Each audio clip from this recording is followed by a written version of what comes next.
Hey guys, तो general Hindi और general regional का वीडियो मैंने पोस्ट कर दिया है। ठीक है, तो आप जाकर देख सकते हैं। और अब आपके सामने है लैंग्वेज कॉम्पिटेंसी में general English and regional English. तो चलिए शुरू करते हैं। तो सबसे पहला क्वेश्चन है हमारा कि टेंस आइडेंटिफाई करना है हमको। ठीक है, आपके सामने एक सेंटेंस है कि Sita is going to her college tomorrow. अब आप टुमारो से सोचोगे कि अरे ये तो फ्यूचर की बात कर रहा है।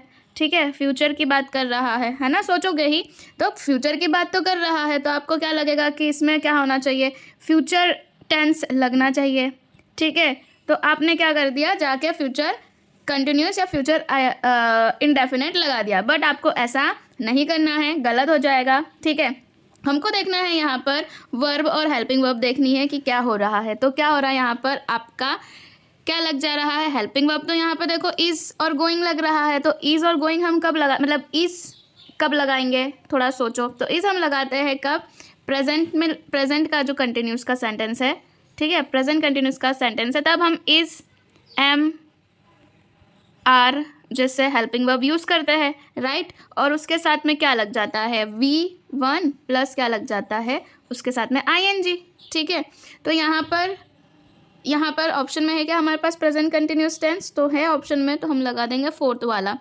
अब आप बोलोगे, मतलब सोचने में तो आता है ना कि फ्यूचर की बात हो रही है, तो ये फ्यूचर इसमें विल शैल क्यों नहीं लगा इस सेंटेंस में। ठीक है, विल शैल, क्योंकि फ्यूचर तो हम विल शैल से ही डिनोट करते हैं। तो देखिए इसके कुछ रूल्स होते हैं, वो हम समझ लेते हैं। कि सबसे पहला है कि इज़ गोइंग, और अगर उसके साथ में हम फ्यूचर की बात करें तो ये कैसे होता है। तो हम इनका यूज़ तब करेंगे जब हम क्या करते हैं कि कोई प्लान जो है ना, कोई प्लान आपका कैसा है, प्री प्लान्ड है कोई चीज़। ठीक है, मतलब बात तो फ्यूचर की कर रहा है, पर वो कैसा है, प्री प्लान्ड है। फॉर एग्जाम्पल हम समझने की कोशिश करेंगे कि जैसे क्या है, दो लोग हैं। ठीक है, दो, हाँ समझ लेना कि दो लोग हैं और वो क्या कर रहे हैं, बात कर रहे हैं।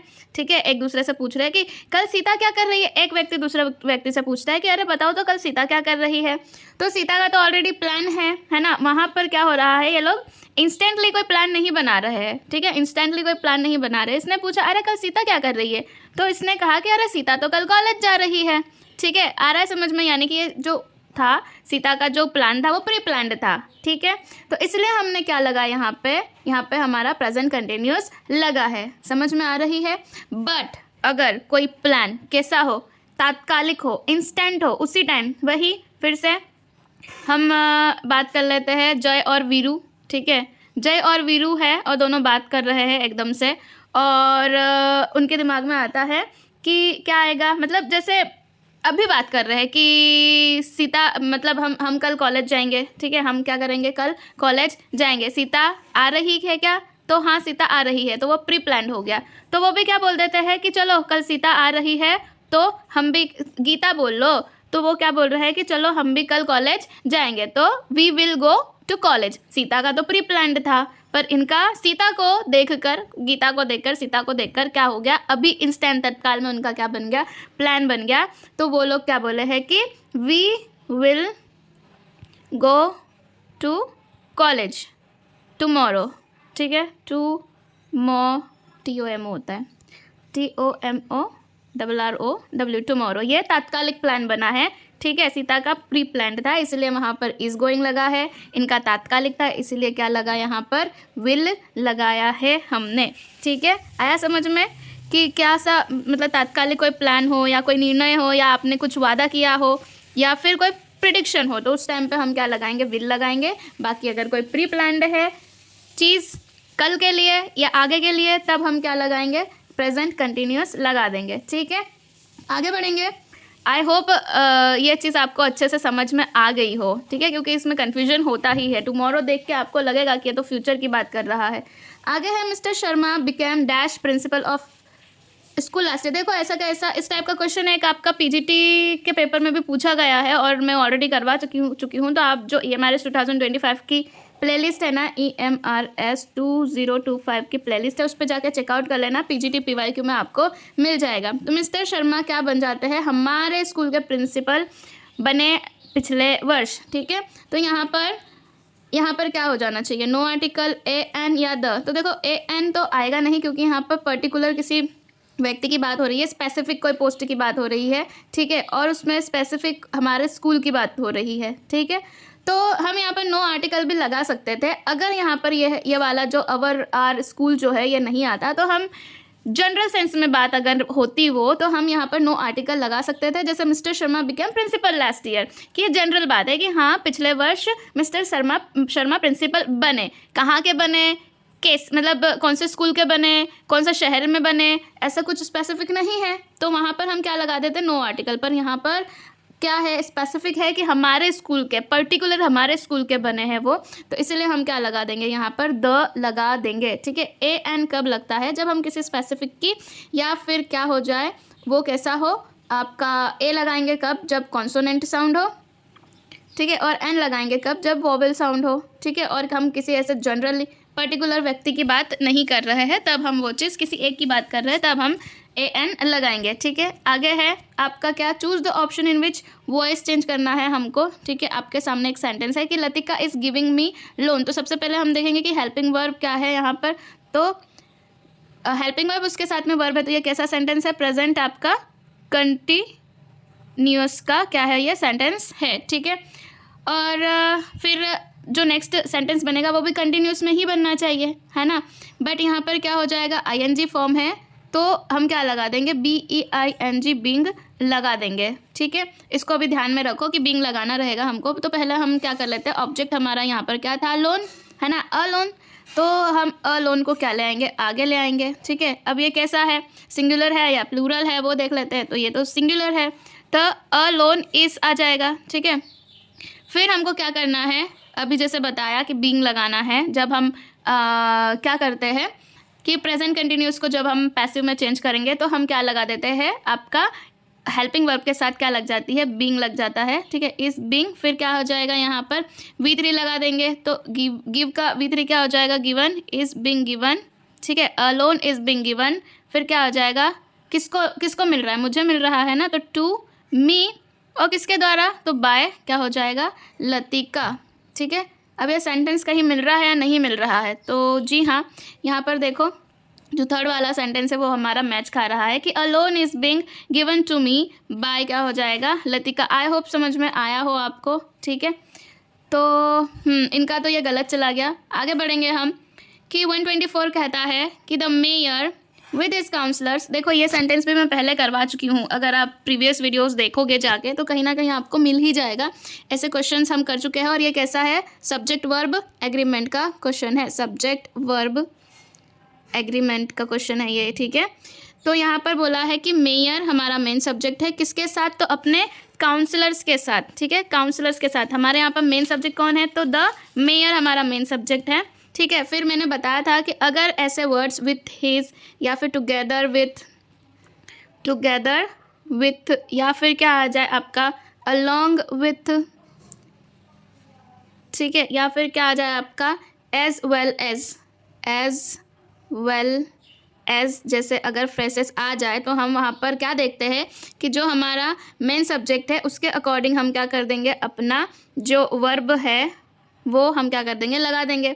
तो यहाँ पर क्या है, द मेयर सिंगुलर है, ठीक है, ये नहीं देखना है हमको, ये नहीं देखना है। अभी बताया मैंने कि मेन सब्जेक्ट अगर किसी को साथ में लेकर आ रहा है, ठीक है, साथ में लाने की बात कर रहा है या उसके साथ में कोई है, तो हम क्या करेंगे, मेन सब्जेक्ट के अनुसार, जो हमारा मेन सब्जेक्ट है उसके अनुसार हम क्या करेंगे, वर्ब लगाएंगे, ठीक है। तो हैव टू भी लगेगा क्या, नहीं, हैव बीन लगेगा क्या, नहीं, ठीक है।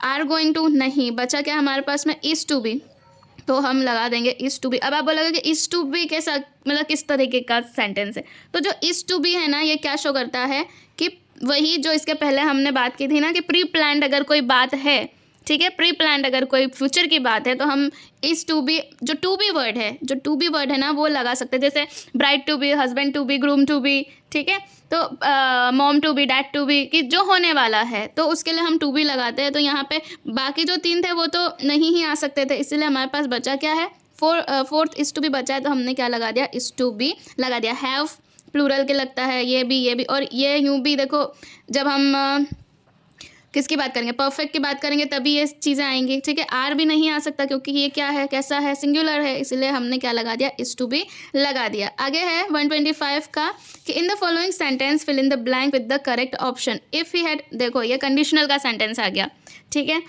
तो ज़रा इसको बहुत अच्छे से सुन लेना क्योंकि इसमें बहुत मिस्टेक्स होती है ना।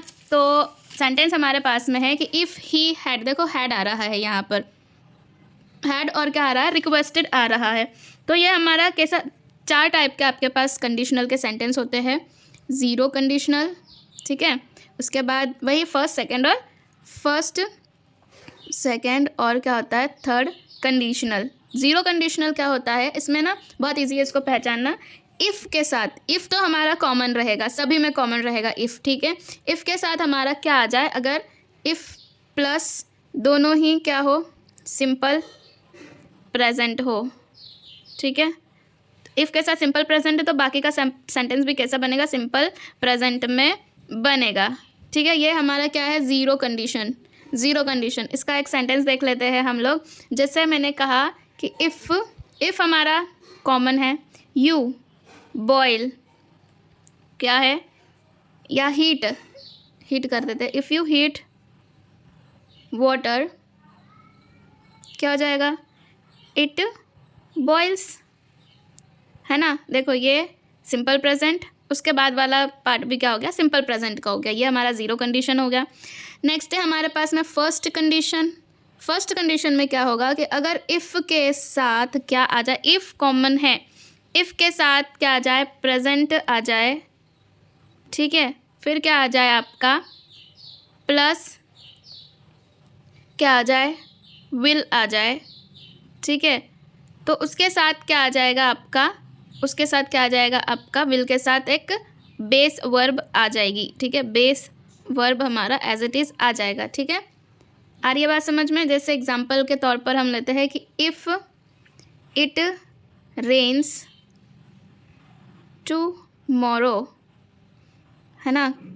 अगर कल बारिश होती है तो इसका क्या हो जाएगा, आई विल स्टे होम, ठीक है। ये हो गया आपका क्या, इफ़, इसके साथ में क्या आया, ये सिंपल प्रेजेंट यहाँ तक, और उसके साथ क्या आ गया आपका, सिंपल फ्यूचर का सेंटेंस आ गया, ठीक है। ये हो गया हमारा फर्स्ट। अब हम सेकंड कंडीशनल देख लेते हैं कि सेकंड कंडीशनल क्या कहता है कि सिचुएशन कैसी रहेगी उसकी, तो हाइपोथेटिकल मतलब कि अनरियल कोई चीज़ हो, ठीक है। अनरियल प्रेजेंट, जो कैसा हो, जो पॉसिबल नहीं है बट आपने सोचा है, तो उसको हम क्या कहेंगे, सेकंड कंडीशनल कहेंगे। फॉर एग्जांपल जैसे इफ़ के साथ हमने क्या कर दिया, पास्ट सिंपल इसके साथ लगता है, ठीक है। पास्ट सिंपल के साथ फिर क्या लगा देते हैं, हम वुड लगा देते हैं, और क्या लगा देते हैं, तो बेस वर्ब, जो नॉर्मल हमारी वर्ब रहेगी वो लगा देंगे। हम सेंटेंस देख लेते हैं एक बार। जैसे मैंने कहा कि इफ़ कॉमन है हमारा, आई वर, देखो इसमें ये जो है ये कैसा है, ये सिंपल पास्ट शो कर रहा है, ठीक है। आप बोलोगे वॉज क्यों नहीं आया, तो जब हम कंडीशनल लगाते हैं और हाइपोथेटिकल कुछ बात करते हैं तो हम क्या लगा देते हैं, वहाँ पर वर लगा देते हैं, ठीक है। इसलिए यहाँ पर वॉज नहीं आएगा, ध्यान से सुनना। तो इफ़ आई वर रिच क्या हो जाएगा, I would buy a car. देखो ये हमारा बेस वर्ब हो गया और यहाँ पर आ गया क्या, वुड आ गया, ठीक है। अब हम थर्ड वाले पे पहुँचते हैं कि थर्ड वाला कंडीशन जो ये वाला है, ये क्या कहता है कि अगर कोई पास्ट की अभी इसके पहले क्या था कि कोई प्रेजेंट का अनरियल चीज़ है, ठीक है, हाइपोथेटिकल चीज़ है, तो उसके लिए हम सेकंड कंडीशनल लगाएंगे।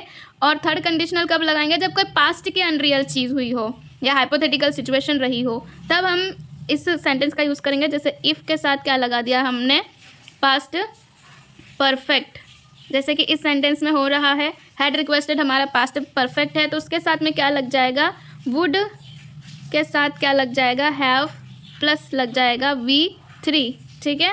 समझ में आया, वुड हैव इसमें लगेगा हमारा, किसमें, जब हैड के, जब हम पास्ट परफेक्ट की बात करेंगे तब हमारा क्या लगेगा, वुड हैव प्लस V3 लगेगा, ठीक है। जैसे इस सेंटेंस में हो रहा है, हैड रिक्वेस्टेड हमारा क्या है, पास्ट परफेक्ट है, ठीक है। उसके पहले हमारा इफ़ ऑलरेडी आ ही रहा है, तो इसके साथ अभी मैंने बताया कि क्या लग जाएगा, वुड हैव प्लस V3 लग जाएगी। तो वुड हैव प्लस V3 कौन से ऑप्शन में दिखाई दे रहा है आपको? देखो वो दिखाई दे रहा है हमको फोर्थ वाले में। तो हमारा आंसर हो जाएगा कि if he had requested me I would have given him the book, कि अगर उसने मुझसे रिक्वेस्ट की होती तो मैं उसको मेरी किताब दे दी होती। ठीक है, अगर उसने मुझसे रिक्वेस्ट की होती तो मैंने अपनी किताब उसको दे दी होती। इस तरीके का ये सेंटेंस बनेगा। ठीक है, क्लियर है? आगे बढ़े, चलिए 125 के बाद 126 कहता है कि choose the word nearly similar in meaning to the given word. Patience हमको दिया हुआ है, तो पेशेंस का मतलब क्या होता है? धैर्य रखना। ठीक है, धैर्य रखना, राइट। तो इसका हमको क्या नियरली सिमिलर मतलब क्या हो जाएगा? हमको बताना है, इसका सिनोनिम बताना है, यानी कि पर्यायवाची बताना है। तो देखो ओबीडियंस का मतलब क्या हो जाएगा? ओबीडियंस का मतलब क्या हो जाएगा? आज्ञाकारी, या मतलब आज्ञा का पालन करना। ठीक है, तो क्या यह पेशेंस आज्ञा है ना? फिर विलफुलनेस का मतलब क्या? पेशेंस का मतलब आज्ञा होगा, धैर्य का मतलब आज्ञा होगा? नहीं। विलफुलनेस का मतलब क्या होता है? दृढ़ता या इच्छा शक्ति। ठीक है, तो क्या धैर्य का मतलब दृढ़ता या इच्छा शक्ति होगा। और फिर आता है रेजिस्टेंस। तो रेजिस्टेंस का मतलब तो क्या होता है? किसी चीज़ को क्या करना?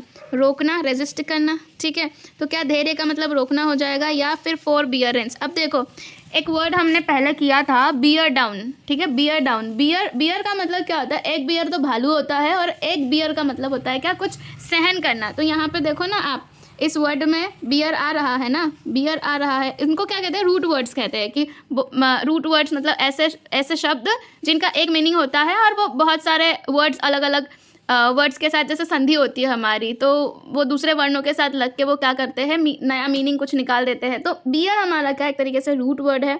बियर मतलब सहन करना। ठीक है, तो उसी से हम पता लगा सकते हैं कि धैर्य का मतलब क्या हो सकता है। धैर्यवान का मतलब वो क्या कह रहा है? कुछ सह रहा है ना। तो हमारा आंसर क्या हो जाएगा? फोर्थ वाला। ठीक है, आंसर हो जाएगा फोर्थ वाला, धैर्य का हो जाएगा फॉरबियरेंस। ठीक है, चलिए आगे है कि चूज द ऑप्शन। देखो अभी मैं बताऊंगी, इसमें इन्होंने जो आपका जनरल इंग्लिश का पार्ट था ना, इसमें 6 उन्होंने गलत किए हुए हैं। ठीक है, तो वो क्वालिफाई तो नहीं कर पाए। मतलब जो जिनका ये पेपर है लाइब्रेरियन में, तो हिंदी तो क्वालिफाई कर लिया था पर इंग्लिश नहीं क्वालिफाई कर पाए वो, तो उनका पेपर तो नहीं ही चेक हुआ होगा। तो इस बार वो चीज़ चेंज कर दिया, क्योंकि पहले ऐसा था कि पर्टिकुलर 4 नंबर ही लाना है आपको हर एक सेक्शन में। लैंग्वेज के हर एक सेक्शन में आपको 4 नंबर लाना है। इस बार तो आपको मिलाकर क्या करने हैं? टीजीटी में 12 नंबर लाने हैं और पीजीटी में आपको 8 नंबर लाने हैं। ठीक है, तो वहाँ थोड़ा सा आपको रिलीफ मिलेगा। आगे है कि इडियम दिया हुआ है आपको, नॉट वर्थ हिज सॉल्ट। ठीक है, इसका हमको मीनिंग बताना है कि he is not worth his salt if he fails now, है ना। अब देखो वर्थ का मतलब क्या होता है? डिजर्विंग, जो लायक हो किसी चीज़ के, है ना। और नॉट लग जाएगा तो क्या हो जाएगा? अनडिजर्विंग। ठीक है, सिंपल एज दैट। तो क्या नॉट ट्रस्टवर्दी होगा, वर्थलेस होगा, डिसऑनेस्ट होगा, या इनएलिजिबल होगा। तो यहाँ पर हमारा आंसर क्या हो जाएगा? वर्थलेस। जो कैसा नॉट वर्थ बोल दिया ना, तो क्या हो जाएगा वो? कि वर्थलेस हो गया, वो अनडिजर्विंग हो गया। ठीक है, he is not worth his salt. ठीक है, आया समझ में? आगे बढ़ेंगे हम कि 128 में choose the word nearly opposite in the meaning. अब ग्लोरियस का हमको क्या करना है? विलोम बताना है। ठीक है, एंटोनिम बताना है। तो ग्लोरियस का पहले हम मतलब देख लेते हैं। Glorious, glorify. तो ग्लोरियस का मतलब क्या होता है? यशस्वी हो सकता है। ठीक है, या फिर कैसे महान हो सकता है, या फिर क्या हो सकता है? तेजस्वी हो सकता है। ठीक है, यशस्वी के मीनिंग है या श्रेष्ठ हो सकता है, प्रसिद्ध हो सकता है। ठीक है, तो इसका हमको क्या करना है? अपोजिट ढूंढना है। तो क्या वो मोडेस्ट होगा, मैग्नेटिक होगा, मैजेस्टिक होगा, या मैसिव होगा। तो देखो मैसिव का मतलब तो क्या? विशाल का है। ठीक है, तो एक तरीके से ग्लोरियस का मीनिंग ये बता रहा है कि हाँ बहुत महान टाइप से। मैजेस्टिक का मतलब क्या हो जाएगा आपका? जो कैसा हो? राजसी हो। तो ये भी तो इसके अपोजिट नहीं जा रहा है ना। ग्लोरियस, तेजस्वी, राजस अभी बताया हमने, यशस्वी, है ना। तो राजसी भी कहीं ना कहीं ग्लोरियस से मैच खा रहा है। ठीक है, फिर हमारे पास में है मैग्नेटिक। तो मैग्नेटिक भी क्या होता है? जो कैसा हो? आकर्षक हो। ठीक है, या चमत्कारी, मतलब एकदम चुंबकीय हो। तो वो भी क्या कर रहा है? कहीं ना कहीं से ग्लोरियस का क्या कर रहा है? सिनोनिम ही बता रहा है। बच्चा हमारे पास में मॉडेस्ट। तो मॉडेस्ट क्या? जो कैसा हो? साधारण हो, या कैसा हो? विनम्र हो। ठीक है, तो हमारा आंसर भी क्या हो जाएगा यहाँ पर, उन्होंने अपोजिट पूछा था ग्लोरियस का, तो ग्लोरियस का अपोजिट क्या हो जाएगा हमारा मोडेस्ट, मॉडेस्ट हो जाएगा। ठीक है, आया समझ में। आगे बढ़ेंगे कि identify the part of the sentence that has an error, find out करना है हमको। क्या one must not boast of his success, कि किसी को भी अपने सक्सेस के बारे में क्या नहीं करना चाहिए। बोस्ट ऑफ का मतलब क्या, अरे बढ़ा चढ़ाकर जिसको कहना कहते हैं, है ना, खुद की तारीफ मियाँ मीठू बनना, तो ऐसा नहीं करना चाहिए। तो देखो यहाँ पर अगर जब वन से स्टार्ट होता है सेंटेंस, तो जो हमारा क्या कहेंगे इसको, पजेसिव क्या कहेंगे हम इसको, पजेसिव प्रोनाउन, या फिर हाँ पजेसिव प्रोनाउन ही कहेंगे। तो जो हमारा पजेसिव प्रोनाउन हो जाएगा वो क्या हो जाएगा, वो भी इसके जैसा ही हो जाएगा। ठीक है, तो वन आ रहा है तो यहाँ पर भी क्या होता, वन हो जाएगा। ठीक है, तो जो हमारा ऑप्शन डी है, मतलब फर्स्ट वाला है, वो हमारा क्या हो जाएगा, सही हो जाएगा। ये भी आपका सब्जेक्ट वर्ब एग्रीमेंट का ही क्वेश्चन था। ठीक है, आगे बढ़ेंगे कि choose the sequence in which the following words phrases can be rearranged to form a correct sentence. आपको करेक्ट सेंटेंस क्या करना है, बनाना है। ठीक है, तो हम देख लेते हैं। Not run into, fortunate that, a lamp post, you did, you are. तो हम कहाँ से स्टार्ट करेंगे, हम हमारा सब्जेक्ट देखेंगे। ठीक है, तो सब्जेक्ट यहाँ पर हमको क्या दिख रहा है, यू आर दिख रहा है, तो यू आर हम पहले लगा देंगे। हम ज़रूरी नहीं है कि हर बार ऐसा ही सेंटेंस आए, है ना, बट हम कोशिश करेंगे कि या तो वो सेंटेंस किसी जिरंड से या वर्ब से या फिर कैसा शुरू हो रहा हो, सब्जेक्ट से या प्रोनाउन, मतलब सब्जेक्ट मतलब आपका नाउन या प्रोनाउन से स्टार्ट होता हो। ठीक है, बाकी दूसरी चीज़ों से वो स्टार्ट नहीं होगा। तो हम देख लेंगे कि यू आर के बाद क्या आ जाना चाहिए, यू आर क्या आ जाना चाहिए, फॉर्चुनेट। ठीक है, फॉर्चुनेट, तो यू आर क्या है, ई पहले आया फिर बी आया, तो कहाँ दिख रहा है हमको, सेकेंड वाले में दिख रहा है, तो हमारा सेकेंड वाला सेंटेंस करेक्ट हो जाएगा कि यू आर, फिर आ रहा है डी, तो you are fortunate that you did, फिर क्या आ जाएगा, नॉट रन इनटू, क्या हो जाएगा, अ लैम्प पोस्ट। ठीक है, तो यहाँ पर हमारे क्या होते हैं, जनरल इंग्लिश के जो 10 क्वेश्चंस थे वो फिनिश होते हैं। अब हम आगे बढ़ेंगे रीजनल की तरफ।